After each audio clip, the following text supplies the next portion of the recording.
Graduates Conversations podcast.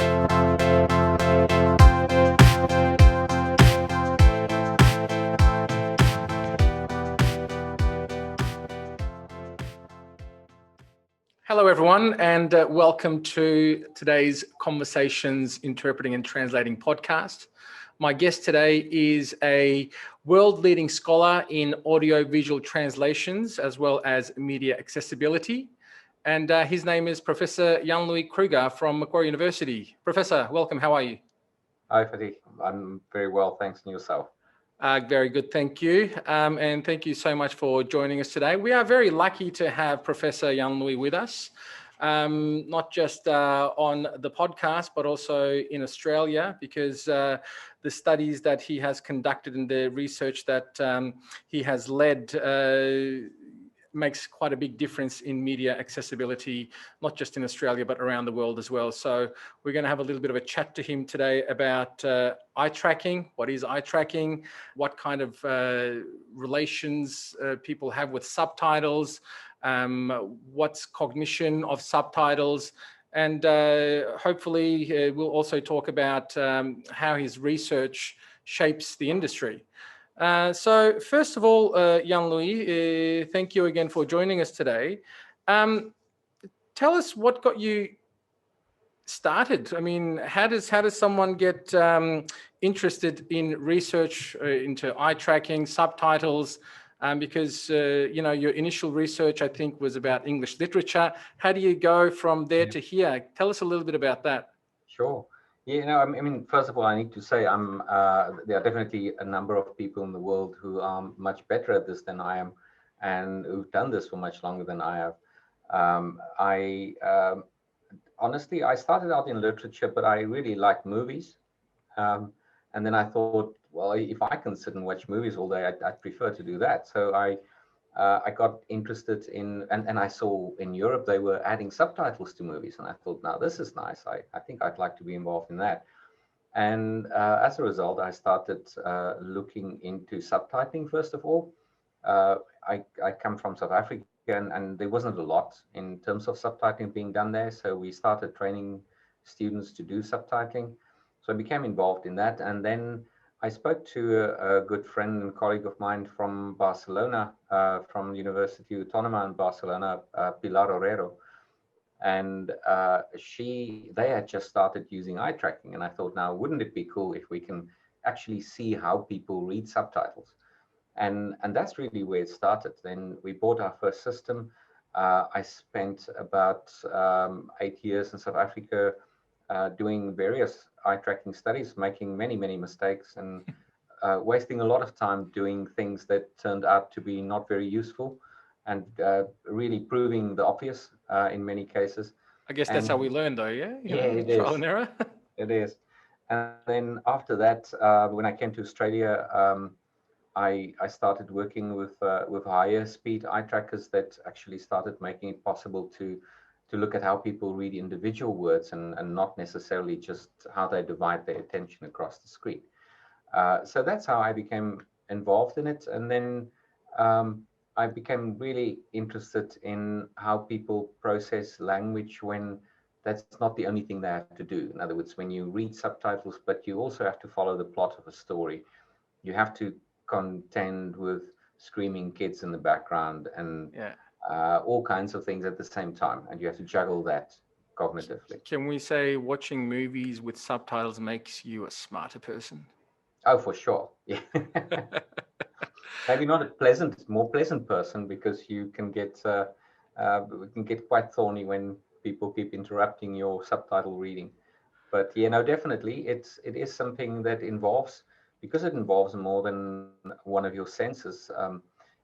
We find that even in education, adding subtitles provides something of a focusing agent. So you're not just looking at the lecturer talking. You can see the words appear on screen, and that helps. It helps when students Definitely does, yeah. I find myself turning the subtitles on for everything these days. Yes, Before it used to be just the movies that I couldn't understand, obviously, but now, English, Turkish, which is my mother tongue, subtitles are always on, and it actually helps me concentrate more. You're definitely right. And all of a sudden with subtitles, you look at the Oscar winner from last year, and it's the world's first Oscar winner with subtitles. And the director was saying that this is going to open a whole world of new movies for the academy. So all of a sudden you have, I guess, English speakers having a world of movies, not just the English spoken movies. Yeah, I mean, that was confined mainly to the art scene previously, but now, of course, with streaming services, it's something that's become just so common that it's no longer strange to see a foreign movie. You don't have to go to an art cinema to see it. No, you're right. And, it's created a brand new industry as well for, I guess, audiovisual translators as well as voiceover artists as well. You look at the credits at the end of any Netflix program these days, and, you can see so many other people involved in the audiovisual translation and subtitling as well as the voiceovering. Yeah, no, that's right. It is a big industry. It's also an industry that's not particularly well regulated. So you have there is a lot of exploitation. You have a lot of crowdsourcing, which is great, but then at the same time, we've seen in many countries where subtitling has been an established professional career option, where people are being paid less and less because there are more people interested. So people are really just doing it for the fun of it, and they don't necessarily want to be paid sometimes, and that's not always great. That's right. I mean, SBS, we know it to have so many subtitled programs on there. And I think I remember SBS had a really big subtitling department, didn't they? And maybe it's not as big as it used to be now. Yeah, I'm not exactly sure how big they are at the moment. I know the person who's in charge of that, Jing Han, and I suspect that they are also outsourcing much more now than they were previously. So I mean, it's good for the consumer that there are more options out there in terms of media accessibility. And also there are lots of things being done more automatically. I mean, we know with AI and with technology, you have speech to text recognition, you have machine translation and neural machine translation, which means that at least in theory, you can just plug in software and it will transcribe whatever is being said and it will translate it for you. But we also know that that's not necessarily the key to great watching. No, whenever we talk about these things, you have translators and interpreters going, oh my God, we're going to be out of a job. Machines are going to take over. Yeah. But especially with things like, I guess, movies and TV series and things like that, where cultural differences and nuances come in. And I guess it's going to be quite difficult for machines to take over completely, isn't it? Yeah, no, definitely. And it won't stop them from trying, of course, because it's all about the buck in the end. It's much more, it's cost effective, isn't it? Yeah, so, and that's also what I think started a lot of the research that we're doing is just interrogating a little bit some of the assumptions people have, because if you think about subtitling, and especially interlingually, so between languages, not necessarily intralingually within just one language. When you have within language subtitles, and like you or I who understand the language, but we switch on the subtitles in any case, it means that you can compare the two. You can hear and you can see whether the subtitles correspond exactly with what's in the audio. But typically in translation subtitles, that's not the case. You would have an audience who don't necessarily speak the language of the film, and they watching a film with subtitles in a language that they do understand. And there, you don't necessarily need to have that same level of correspondence. But the issue, of course, is that cognitive resources are limited, and a human mind can only manage that much at the same time. We know that in interpreting, we know about the limited cognitive resources in interpreting and what happens when there's a bottleneck, cognitive bottleneck. We also know that if you, people complain very often, deaf people, old people complain that if they have to read a film it's very tiring if they have to rely fully on that, because it is quite demanding.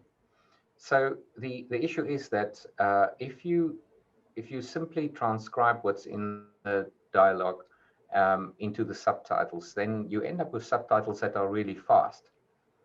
And depending on speech rate, of course, but the pace that we're speaking at now, for example, if you had to subtitle that verbatim, word for word, then it'll be an horrendous speech rate. It'll be very difficult to read. You wouldn't be able to read all of that in the time that you have available.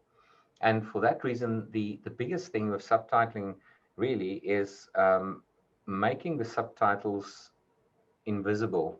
And when I say invisible, basically I mean making the subtitles so good that you don't notice them. So, and you will know that from your own experience. You become aware of the subtitles when there are errors, or when they're too fast, they're too long. Exactly, yeah. So the one thing that we're really interested in now in our research is to just see what happens when the subtitles are really fast, because there's a lot of pressure from production companies, from Netflix, from any of the other production companies in online streaming platforms, and the BBC, any production company, anybody who's involved in subtitling and who has to pay for subtitles would be in favor of subtitles being faster, because if they are faster, they are more verbatim, and the closer the subtitles are to the dialogue, the less human intervention is needed, because you simply transcribe and you slap it onto the film and there you go. The tricky thing with subtitling, and why we need to train subtitles, is that people can't read that fast, and if you make it faster than a certain speed, then people can't finish reading the subtitles, and then they become useless. So don't they know this? I mean, this information's out there. You've got so many people like yourself doing research on this. Why do they not listen? Because they don't. They, on the one hand, they might not believe us, but on the other hand, it doesn't serve their purpose. Because if they were to believe that, it means that they will have to fork out more money. So they're just ticking a box. Yeah, in many cases, I think people are ticking a box just to say we are accessible, we're providing captions, we're providing subtitles. But in other cases, it is, of course, any business has to look at profit. They have to look at the bottom line. So if they can do something more efficiently and more cheaply, then they will try to do that. What we're interested in is seeing what happens when you do that.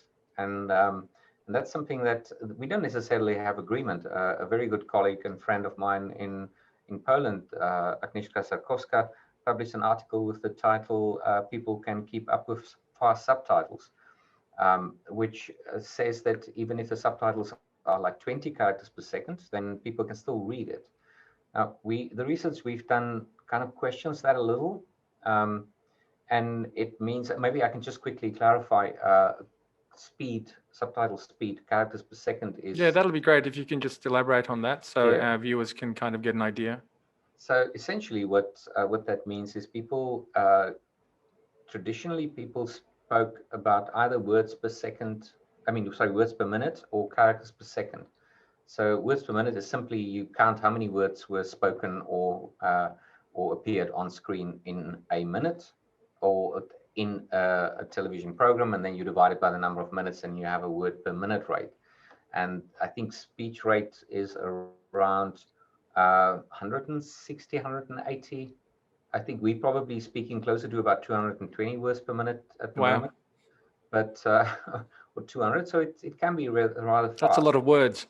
It is, per minute. And then to get that to characters per second is... in general, there's consensus that that's a better measure, simply because it's not language dependent. Word lengths differ in different languages. In English, it's about between 5 and 6, just over 5, the average word length. So if you go to other languages, like in Afrikaans, it's much higher. I can't tell you what it is off the top of my head.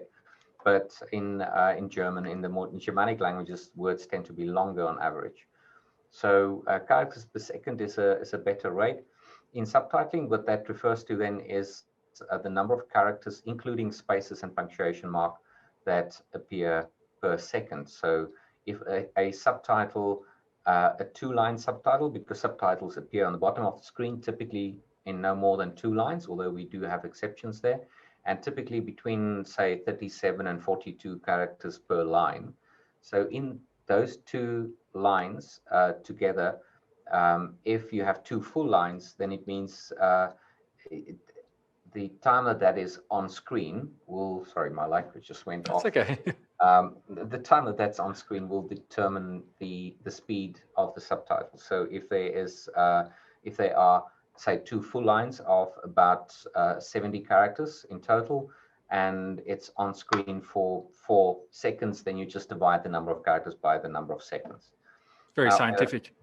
So it's actually pretty straightforward, and software does it automatically typically. But it's also not, I can talk about this a lot, and I think it'll be boring to the viewers, but Not at all. The main thing is that it's in Scandinavia, they typically recommend a speed of about 12 characters per second, which translates, if you, it translates to about 120 thereabouts words per minute, but it's a fairly slow. Is that pace. conservative? Is that a conservative approach? Yeah. Yeah, that's a very easy. That's a speed that's very easy to read. If you go to, people can easily cope with 16, 18, even 20 characters per second. You know, if you're watching a Tarantino movie and it's very heavy in dialogue, and there's a lot of things said at very fast paces, and then you're limiting yourself to 12 characters a second. How do you deal with that? That's the issue, and that's what makes it really difficult. Is that if you, the only way to do that is to reduce the text, and that's how people bring down the speed. So you only have 2 options. If you want the text to be presented at a slower rate, is you have to have less text, or you have to have more time. And to have less text, you need a real translator. To have more less text, that's right. You need to have somebody who understands language, and even if it's same language, who can reduce the text in a way that you can still convey the same meaning with your subtitle that the original dialogue said, even though you're using fewer words. Is that what we call transcreation? Would you call that transcreation? I wouldn't really call it transcreation. I think transcreation would probably apply more to something like audio description for the blind, but it's not totally different. I think transcreation kind of implies a little bit more intervention than in subtitling, where it's often very subtle, the changes that you make. So you're essentially just simplifying or editing down the text. Editing. So you need some good editing skills. You do. So essentially what it comes down to is when you're subtitling, you're looking for synonyms that express the same meaning, but just a shorter word or a more frequent word. Hyponyms, maybe too. Hyponyms. Yeah. So anything that will save you 2 or 3 characters is what people do. And then they say you, in a typical sentence, you start omitting things like that. So which is a fairly common feature of language. So, and you can start taking out things like adjectives or adverbs. You can rely on what's in the images to convey the meaning. You don't have to have everything there. You need to take everything into consideration, not just the words. That's the main thing with subtitling, is that it's not just about the dialogue, and that's why it's so difficult. It takes a really long time to create good subtitles, and that's why there's such a battle at the moment, because of course people who have to pay for subtitles don't want to pay more, and for them to pay somebody to reduce the text is something that hurts. So they would much rather just have it fast and have it verbatim. I'm sure we've seen some great subtitling, and we've seen some horrible subtitling as well. And I think now we know, why one is better than the other. So, you can see how much work needs to be put into a subtitle, and it's not just about translating verbatim what's being said. Right. Tell us a little bit about your study. And I know you have many, and I'm talking about the particularly one about using eye movements to study the reading of subtitles. And we're talking about eye tracking before, and how you initially spent a lot of time with getting to know this technology. What is eye tracking? How do you track people's eye movements, and how do you get results from this? Yeah, so eye movements or eye tracking is a really powerful way to understand, to get us closer to understanding what happens in people's brains and in your mind, the cognitive processing. It's really difficult to know what people are thinking, or even what they thinking about, what they're doing and why they're doing what they're doing, how they're moving their eyes, things like that. It's difficult to determine. But if you have an accurate record of what people are looking at, then we have something that's called the eye-mind hypothesis. Now, it's not foolproof, but what it really means is that what you look at and what you're thinking about, what you're attending to, are very close together.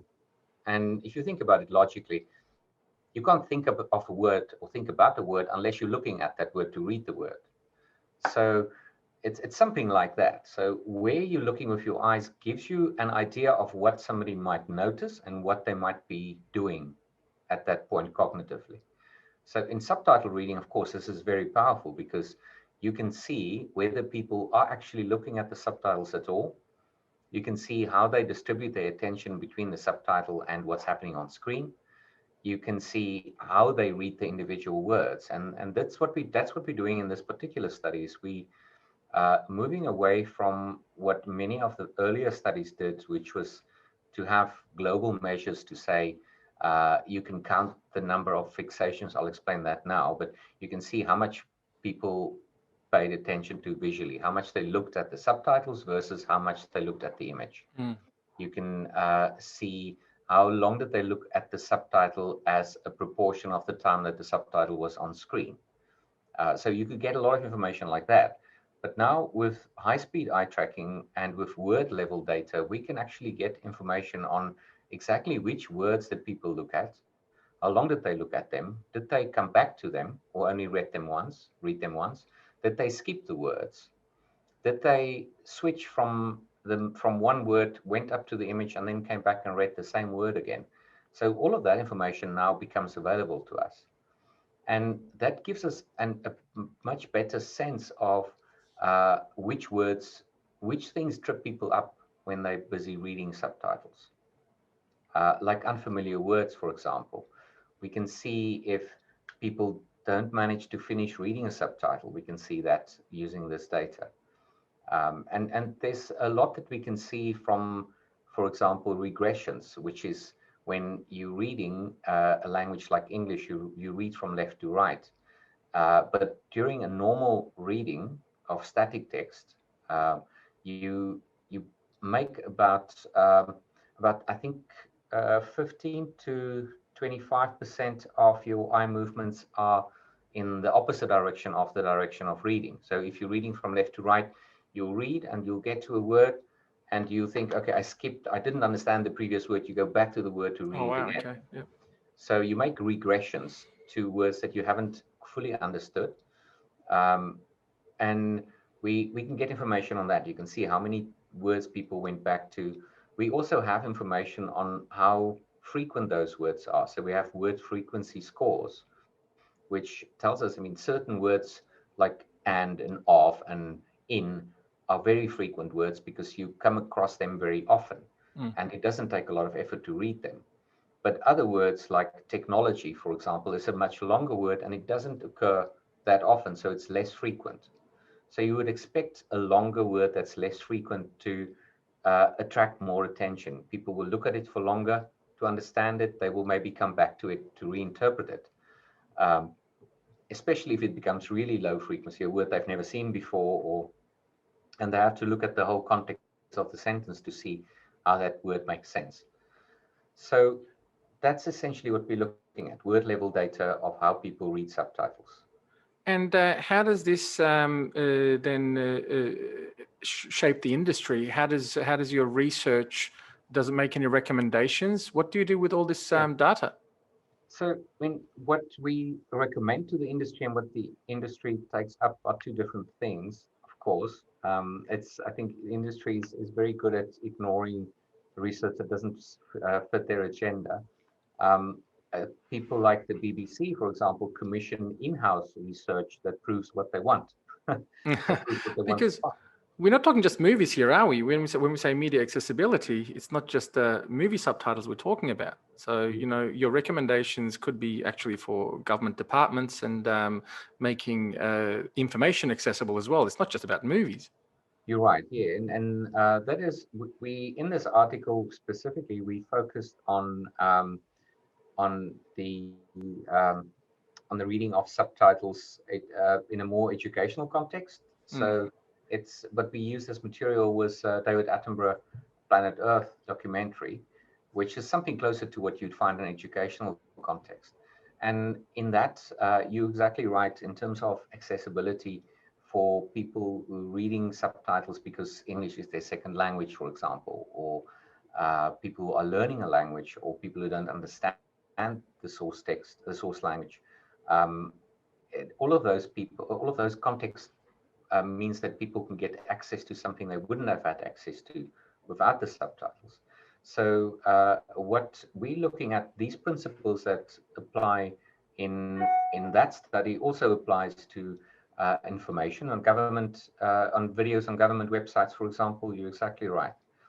And what we found in that particular study was really that yes, if you speed up the subtitles, so if you go verbatim, and of course this was highly experimental and controlled, but the implication is that if your subtitles become faster, it means that people have less time to process the text properly. So they start skipping more words, and we had 3 speeds: 12 characters per second, 20 and 28. If you speed it up, people start skipping more words. They start reading fewer words to completion. Subtitles, I mean. They miss out on the information then. It's not just the words, isn't it? That's the thing. And maybe the most important thing is they don't have the opportunity to read all of the words, so they're missing out on information. But at the same time, there's so little time to read the subtitles that they have to spend all their time reading the subtitles, otherwise they miss text, which means that they then miss more of the image. So it's really important to know that when we read subtitles, we integrate language and other signs. So multimodal integrated language framework is what we're working on formulating, because you get your information from different sources, but there's also a trade-off. If you use more of your cognitive resources to read the subtitles, you have less available to look at the image. And we know that when you're driving and your phone rings next to you and you look down at your phone on the seat next to you that rings, even if you don't pick it up, that takes away your attention, and you're more prone to make an accident. That's why we're not allowed to text and drive, because you can't. When you assign your attention to one thing, it takes your attention away from something else. Of course. I was driving the freeway yesterday, and just this truck had this sign with so much information on it, and I just found myself reading it. Exactly. Like, oh, what am I doing? That's right. So it's very difficult to ignore those kinds of things, but then. And this is something I'm just going to elaborate very quickly on that. I know we're basically out of time, but the way vision works is that you can only really see about 2 degrees, so about a thumb's breadth, you could say. You can see in focus. So if you look at any word, it doesn't matter how far away, how big the text is. If you look at a word, you can only see about 3 characters to the left of where you're looking, and about 7, 8 characters to the right. In order for you to process more, you have to move your eyes, which means that we have this illusion that what you see in front of you is everything is in focus. But in fact, there's only one very small portion of what is in your field of vision that's in focus. The rest is blurry. It's your peripheral vision. And to see that in focus, you have to shift your eyes to look at that particular item. And that means that it's really difficult. If you're looking at the subtitles, there's no way that you can also look at a detail on the screen, and vice versa. Especially if you're watching a subtitled feature at IMAX. I mean, I find that one very difficult, where it's like the world's biggest screen anyway, and it's like watching a tennis game going from all the way there to there. Yeah. And I find, watching something with subtitles on TV or from a computer screen easier. And I think now that you say this, it makes sense. Yeah, Because but then, I mean, even then, even if it's on a computer screen, it's still you're still distracted from the image when you have that, and that's maybe the most powerful argument against really fast subtitles.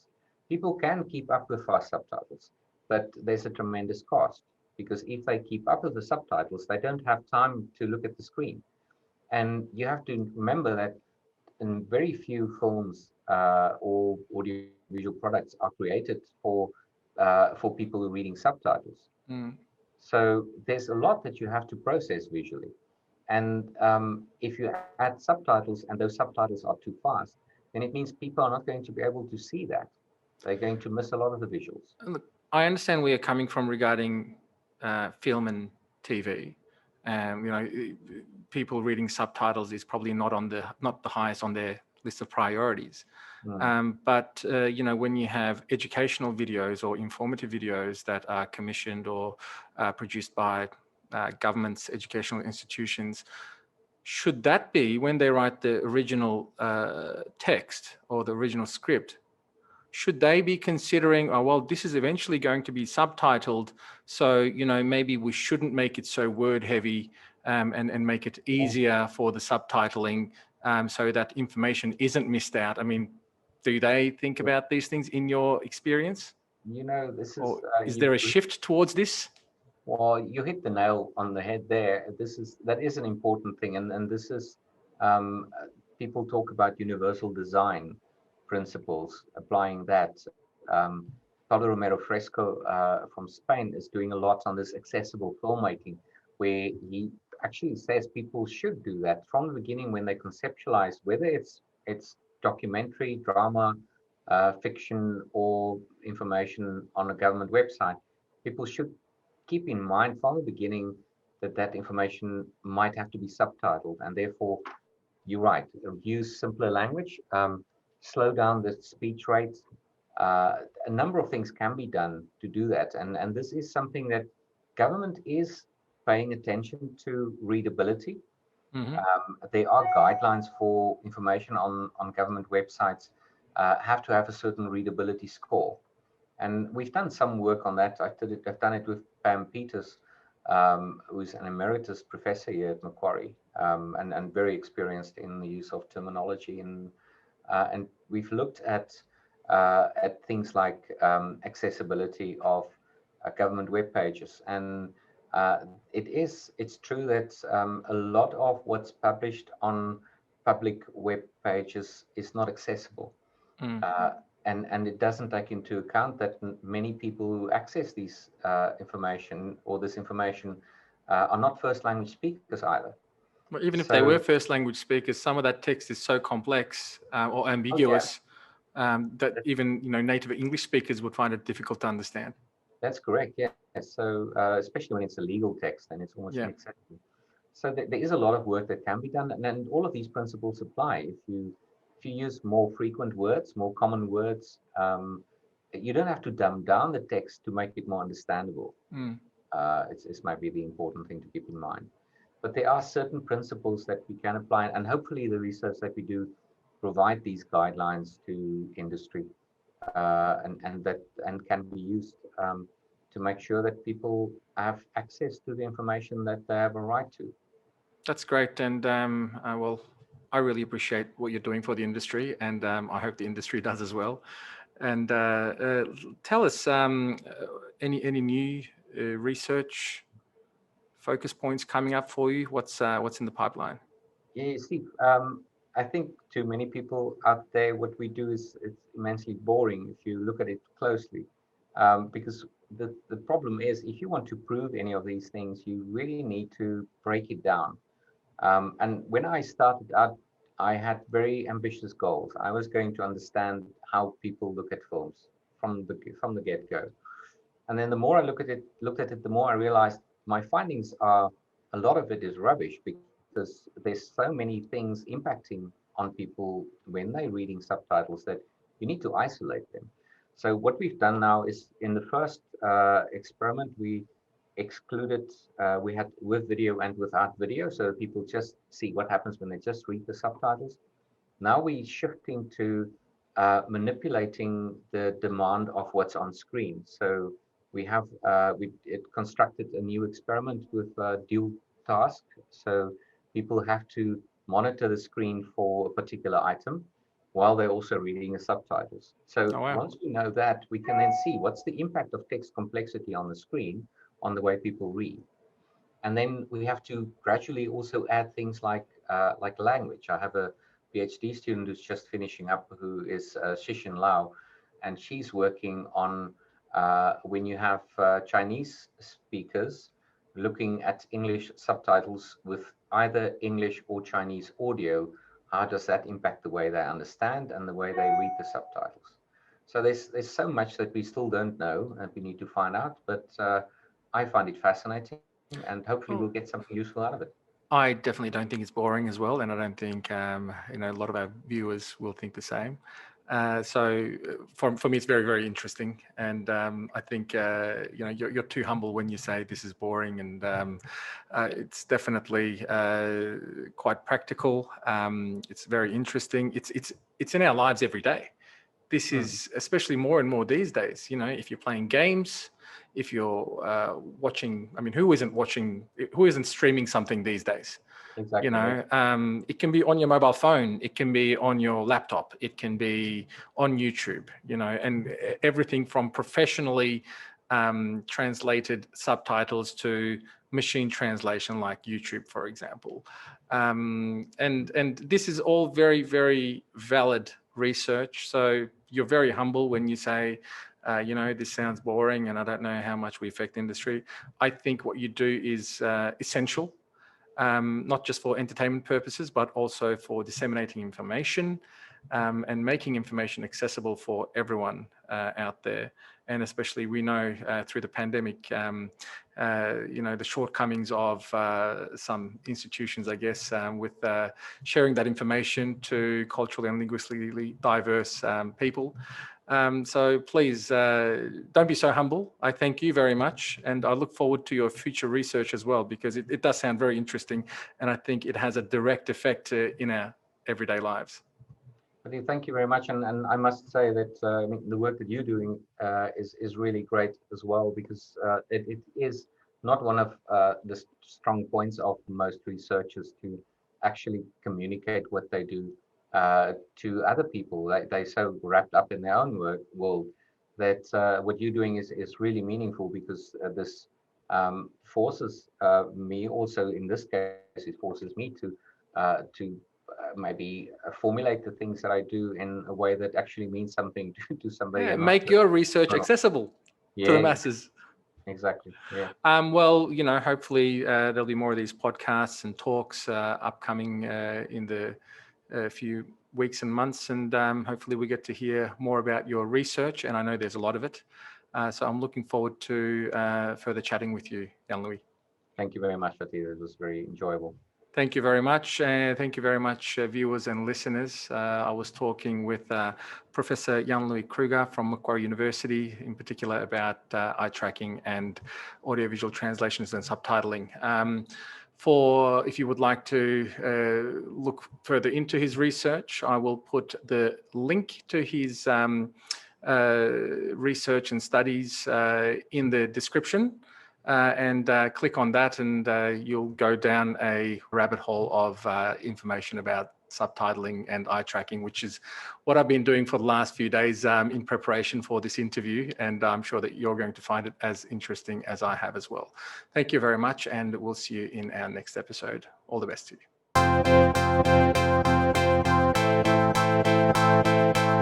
All Graduates Conversations Podcast.